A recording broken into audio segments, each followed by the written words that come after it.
The Dan Yorke State of Mind program is brought to you in part by Lookout Rhode Island and Takeo Comfort Solutions. Welcome into My State of Mind. I am Dan Yorke. Thanks very much for tuning in on this Tuesday evening originally. You'll probably see this show another couple times or two during the summer season. Election security, election validity is at the core of our democracy, and it is not easy, certainly in times of COVID and with some of the changes that have gone on. Our guest tonight is Secretary of State Nellie Gorbea to talk about what's been learned and what is in the hopper election-wise. First, here's what Eyewitness News reported on the latest progress. COVID-19 concerns made it easier to cast mail ballots to reduce crowds at polling places, but critics say that could open the door to fraud. Did you manipulate? Republican Stephen Fry has claimed mail ballot fraud in 2016 after his opponent, House Speaker Nicholas Mattiello, declared victory despite trailing by 147 votes with 714 mail ballots left to count. I know that we're going to be up minimum net of 300. I mean, how would you know how many votes you have? State police investigated but did not find evidence of fraud. In previous years, 2 witnesses or a notary were required to sign what's known as the oath envelope containing the mail ballot. COVID-19 concerns prompted an executive order from Governor Gina Raimondo that waived those requirements for last month's presidential primary. Secretary of State Nellie Gorbea is recommending the same waiver for the September primary and the general election in November. Gorbea tells Target 12 the process is secure even without the witness and notary requirements. She points out signatures are reviewed by local boards of canvassers who compare them to the voter signatures that are on record. Board of Elections personnel inspect the signatures on the oath envelope. And so you have different sets of people, nonpartisans, all political parties involved in what's really a very open and transparent system. Former gubernatorial candidate Ken Block, a frequent critic of the state's election process, tells us he's concerned about whether election workers checking the signatures are trained well enough. He also claims with far more mail ballots, there's a greater opportunity to steal an election. If a campaign wanted to ensure votes, they will stand over the shoulders of some voters to get the votes that they want. Gorbea emphasizes that sort of influence is a felony, and she says there have been no criminal charges involving voter fraud in the state for decades. What I say to people who believe that there's some sort of fraud is, report it. But according to Block, there should also be concern about what he claims is a voter roll bloated with dead people and others who have not lived in the state for years. Because we have really dirty data, we make the possibility for that sort of thing to happen more likely as opposed to making it less likely. Gorbea tells us she's willing to examine Block's findings, but she says she is very confident in the voting process. With the Target 12 investigators, Walt Buteau, Eyewitness News. Secretary of State Nellie Gorbea, you look good, you look official. It's COVID time. Welcome in. Nice to have you. Nice to have you too. It's actually a little piece of normality to be able to talk once again with you, Dan. Yeah, we're striving for it. You know, forget all the election stuff and the official stuff. Family person, how have you been dealing with things since March? So it's been challenging, like everybody else. I have 3 girls, 16, 14, and a 10-year-old. And my husband, has a full-blown career as an oceanographer, and it's been challenging. How do we manage Zoom calls at the same time as the online schooling? Are the kids really doing their work, or are they doing Minecraft? But we got through, the school year. I think I give, really big shout out to all the teachers and all the school personnel that worked so hard to keep the school year going. I just have a huge, deep appreciation for that work. Yeah, since you brought up the schools, do you have a feeling about what September is going to bring? I hope it brings schooling because those of us who are working parents, it was really challenging. Now, you want it to, of course, you want everybody to be safe. You want teachers to be able to be safe. And it's a real challenge in terms of, what happens if you got one kid who someone in their family gets COVID, or a teacher. And so how are the logistics going to work out? It also gives us an opportunity to be creative and to be innovative. And so that's the silver lining of this horrible, horrible, horrible pandemic, is it has forced government, whether it be in the schools or in my own office, to rethink how it is that we're doing things so that, things, I'll give you an example. We do remote online notarization now in Rhode Island. A year ago when I passed the public notary bill and we redid it, it was an option, but I thought, that's too out there to pass. And I don't, I need to get all this other stuff done first. Let me just pass it without remote online notarization. Come COVID, I have an entire business community saying, we need to notarize documents. Can we please have remote online notarization? And from the first conversation to it actually going through with executive order and the website that is up and everything, 10 days. I've never worked on a government project that fast. Right. It was great. Before we go forward, let's go backward a little bit. What did you learn from the presidential primary? The data that just struck me was incredible. Whereas 3% of the electorate chose a mail-in ballot in the presidential primary in 2016. What was it, 83% or something like that? It was 83%, and the total numbers were astonishing. We had more than 120,000 people vote. That's twice the number of people that voted in the last two presidential preference primaries, period. So it was an unprecedented election in many, many ways. But what I think it showed is that Rhode Islanders could really embrace being socially distant by voting at home, which is a real option for people. And then on the day of elections, there are people who really wanted to cast that ballot. Young people voting for the first time. I ran into a few of those on election day, on primary day. The polling locations were spaced out. There were no crowds because you had that ability to vote at home early on. And so, like any process that's new, we learned some things along the way that, we hope to implement in the next version of it, hopefully now in the fall. These are not simple adjustments. We have an election system that's based on polling places. It did have mail ballots, but now you have this incredible switch where it's going to be predominantly mail ballot. And the system had to adjust, I would be lying to you if I said that it wasn't easy. It wasn't, but we pulled through, and I think a lot of people really appreciate it. I hear it all, at the Bristol parade, all masked up and everything. People are yelling from the street, how much they like their, mail ballots. I'll tell you, so what's interesting about it, though, is that it seems like there's going to be a much lesser emphasis for this primary based on your task force that you brought together and what you're recommending to the General Assembly. I know that you've got a bill. By the way, this show is airing on Tuesday night, and we're taping Monday. You're sending a bill up today, meaning yesterday, Monday, and we'll talk about what's in the bill in more depth in the next segment.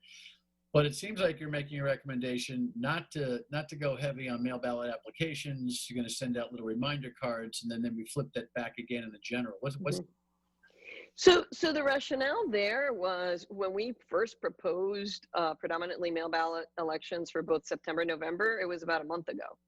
A month is a lifetime in the world of elections because when you're ordering, 400,000, 500,000 envelopes, for example, you can't just go to, Staples and order them overnight or your local, store down the street. So, and in addition to that, you've got 49 other states that are getting ready for November, along with other primaries that are happening. So there is a real demand on envelopes, on paper, on getting these things printed, on the mailing.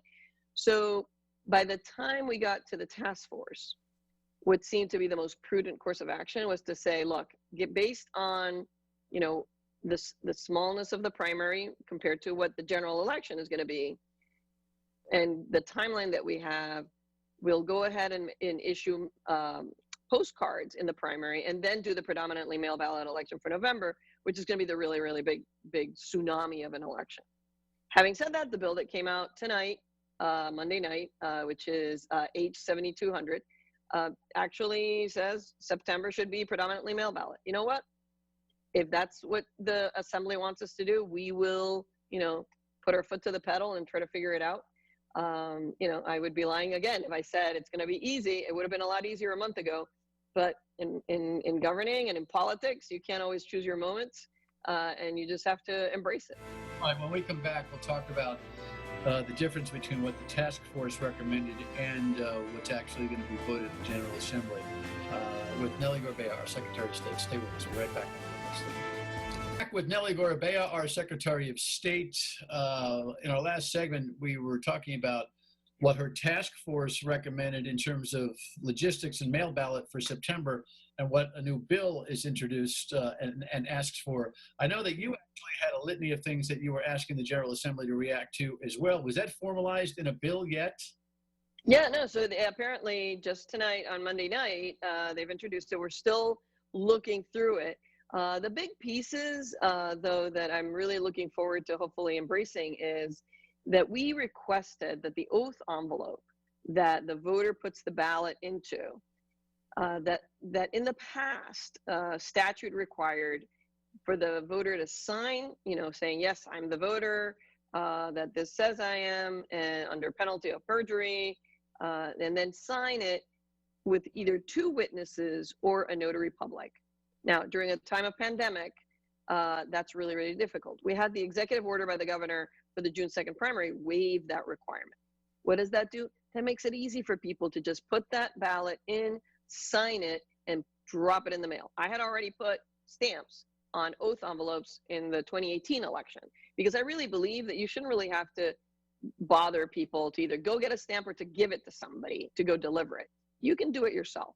So, yeah, and you can do it yourself really easily if you have a stamp. So that oath envelope, removing that requirement of two witnesses or a notary, really facilitates the process, which is part of the, I think, the success of the June 2nd primary.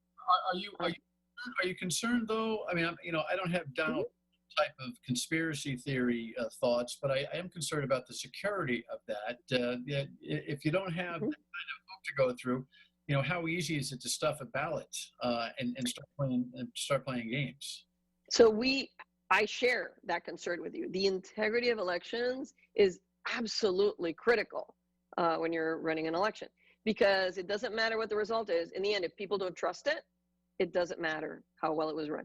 So we have to make sure that people understand what the security is. The security of the mail ballots is not the notary or the witnesses. It's the process that we've put into place so that when a voter signs an application, they have a signature on that application. That application gets returned and reviewed at the local level, meaning the local board of canvassers says, yep, this is Susanna Smith, and that signature matches the signature that I see here in my local records, either the central voter registration database or the card that they have on file.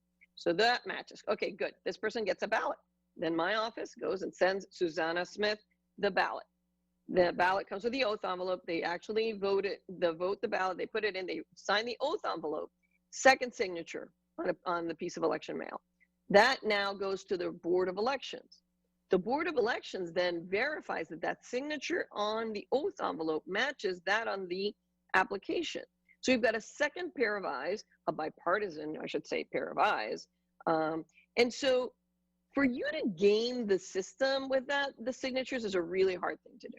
You would have to know how many people, how many people with signatures would you have to forge to actually get through an election?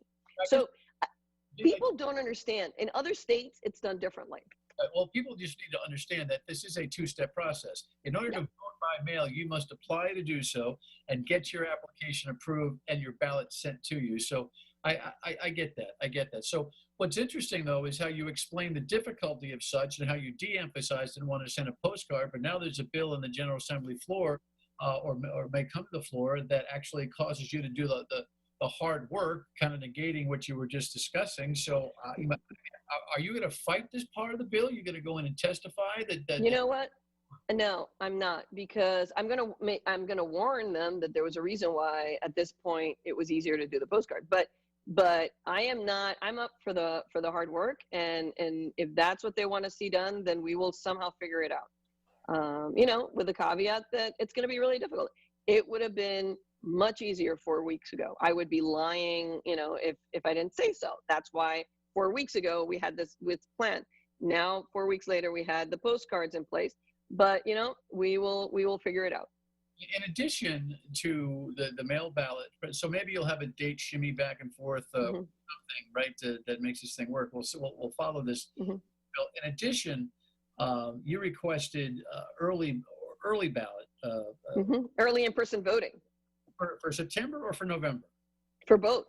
Yeah, you and I have gone round and round on this pre-COVID. You know, there's a pre-COVID world and there's a post-COVID world, and you know, again, you learn things and you see things differently. You know, I this whole idea of you making election access easier always bugged me. You know that I'm a quality versus quantity person when it comes to election.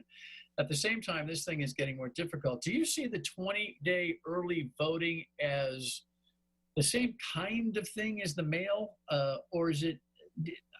I mean, you wanted this early on anyway, so talk to me about that.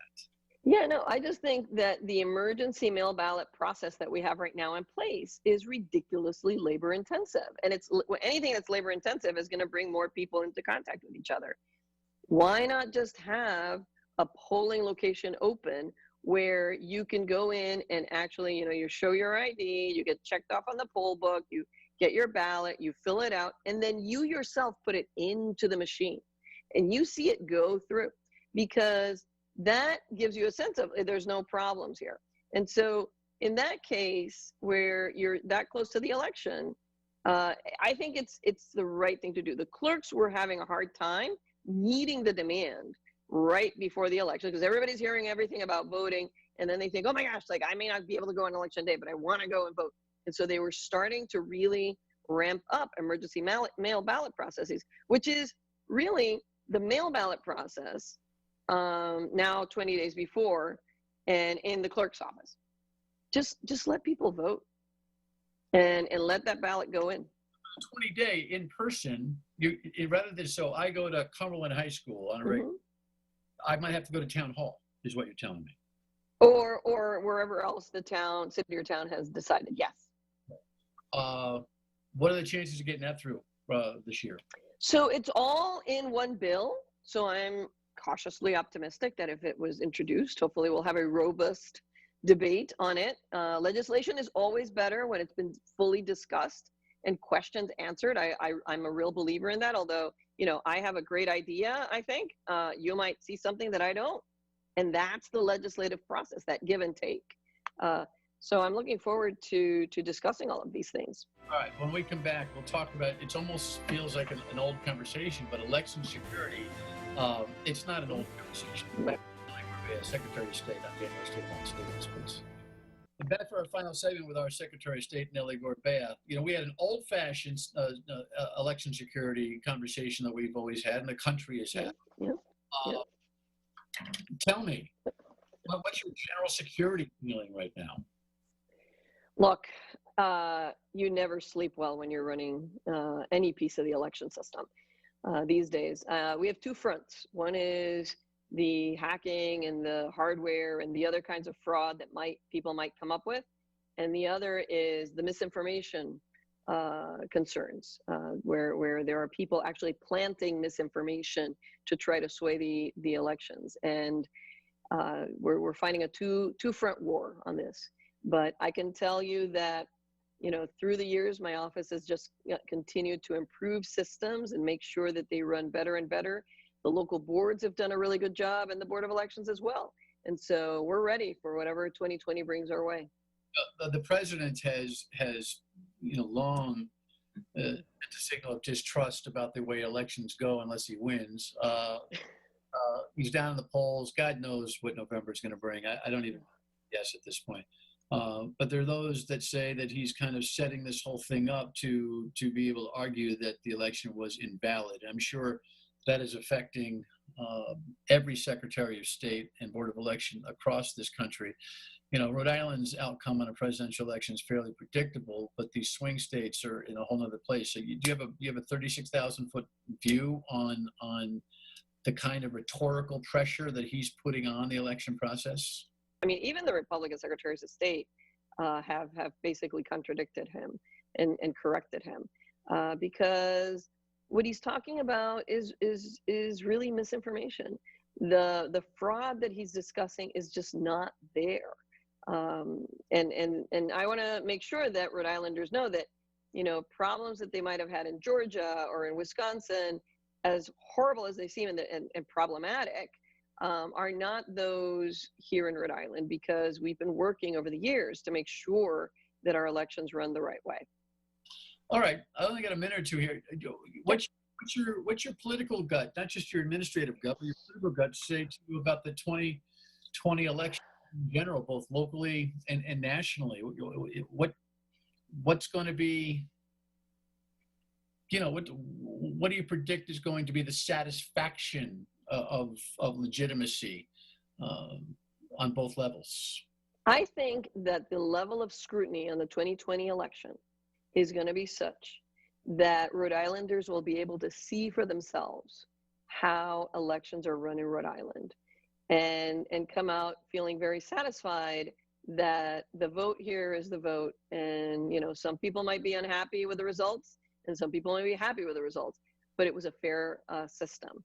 And what gets me really excited about the 2020 cycle is the level of civic engagement. My whole life, I've worked to try to make it easier for people to vote and make sure that elections run well. And this is the ultimate test. And, you know, having this kind of interest by voters in participating is fantastic.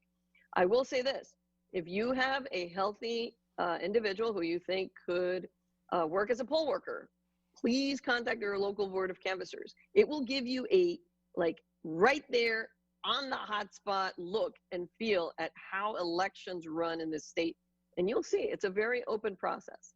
We'll touch base before election day, certainly make sure we know what's going on. Our Secretary of State, Nellie Gorbea, time always flies with you. We appreciate your time, and stay safe with the family, please.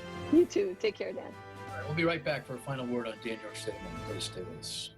Integrity, election security, really, really important stuff. Times have changed, and in essence, the mail ballot explosion here makes it a lot easier for everybody. So pay attention to the new rules and dates on mail ballot applications for both the primary, which is big in Rhode Island because there's so much Democratic, you know, balance, and some would say imbalance with the number of Democratic primaries that will decide seats in November.